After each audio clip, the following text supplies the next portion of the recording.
अस्सलामुअलैकुम वरहमतुल्लाहि वबरकातुहू। Welcome back to the biology world. तो आज का जो हमारा लेक्चर है वो है साइटोप्लाज्म के बारे में।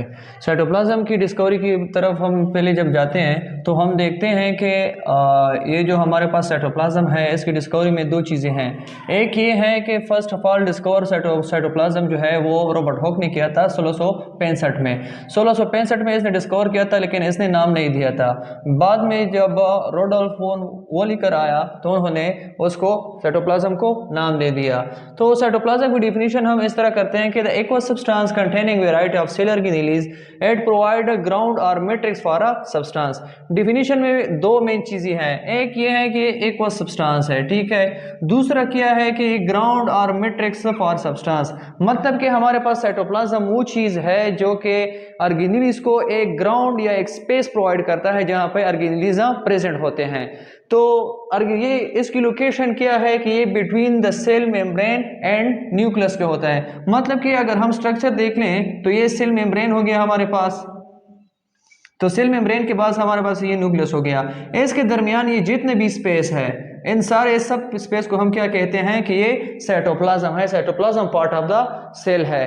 तो इसके बाद क्या है कि इस साइटोप्लाज्म के दो पार्ट्स हैं। मेनली साइटोप्लाज्म दो पार्ट्स में डिवाइड किया गया है। एक सॉल्युबल पार्ट है और दूसरा इनसॉल्युबल पार्ट है।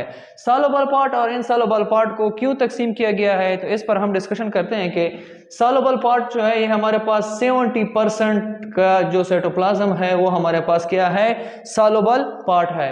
सो इस सॉल्युबल पार्ट में हमारे पास क्या होते हैं, बायोकेमिकल्स ऑफ लाइफ, मतलब कि जितनी भी लाइफ के लिए बायोकेमिकल्स या बायोलॉजिकल मॉलिक्यूल्स जितनी भी हमें जरूरत होती है वो हमारे पास सॉल्युबल पार्ट जो होता है सेल का, साइटोप्लाज्म का, सेल साइटोप्लाज्म का, तो वहां पे क्या होता है, ये प्रेजेंट होता है। इसके बाद जो दूसरा है वो है इनसॉल्युबल पार्ट। इनसॉल्युबल पार्ट का क्या मतलब है, ये इनसॉल्युबल पार्ट में हम 30% हमारे पास होता है, वो पार्ट है साइटोप्लाज्म का जहां पे हमारे पास ऑर्गेनेलिज प्रेजेंट होते हैं। मतलब कि हमारे पास ये जितनी भी सेल ऑर्गेनेलिज है वो इनसॉल्युबल पार्ट में आएंगे, और जितनी भी हमारे पास बायोकेमिकल्स या बायोकेमिकल मॉलिक्यूल या बायोलॉजिकल मॉलिक्यूल जो है वो हमारे पास सॉल्युबल पार्ट में आते हैं।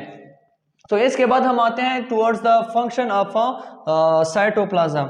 मतलब कि ये साइटोप्लाज्म है, इसका एक प्रॉपर फंक्शन भी होगा, इसका एक प्रॉपर काम भी होगा सेल में। तो first of all first function जो है ये क्या कहते हैं कि ये कंसिस्टेंसी प्रोवाइड करते हैं। कंसिस्टेंसी का मतलब है कि रेगुलरिटी। रेगुलरिटी का मतलब है कि इस सेल का जो शेप है, जो रेगुलर शेप दिया जाता है, जो उसको कांस्टेंट रखने के लिए क्या है, साइटोप्लाज्म का मेन रोल होता है। जो दूसरा फंक्शन है, essential enzymes are present in cytoplasm. मतलब कि एसेंशियल एंजाइम्स का मतलब ये है कि जो प्रोसेसेस होते हैं या हमारे पास बायोकेमिकल रिएक्शन जितनी भी होते हैं, इन बायोकेमिकल रिएक्शन में जो एंजाइम्स यूज होते हैं, एसेंशियल एंजाइम्स, वो क्या साइटोप्लाज्म में स्टोर होते हैं। जो तीसरा इसका इंपॉर्टेंट रोल है, कहते हैं कि एसेंशियल वाइटल रिएक्शन अकर्स। मतलब कि जितनी भी वाइटल रिएक्शन होते हैं सेल में वो हमारे पास कहाँ पे होते हैं, साइटोप्लाज्म में होते हैं। तो चौथा जो पॉइंट है वो क्या कहते हैं कि give shape to the cell, मतलब कि ये सेल को एक शेप देता है। तो ओवरव्यू क्या है, ओवरव्यू ये है कि ये साइटोप्लाज्म जो है ये हमारे पास इनसॉल्युबल पार्ट है। मतलब कि वो साइटोप्लाज्म को हम इस तरह डिफाइन करते हैं कि वो पार्ट या वो ऑर्गेनेली जिसमें सारे ऑर्गेनेलिज के लिए एक शेप प्रोवाइड, जहाँ पे सारे ऑर्गेनेलिज प्रेजेंट होते हैं। इसके अलावा साइटोप्लाज्म के दो मेन पार्ट्स हैं, एक सॉल्युबल पार्ट है, एक इनसॉल्युबल पार्ट है।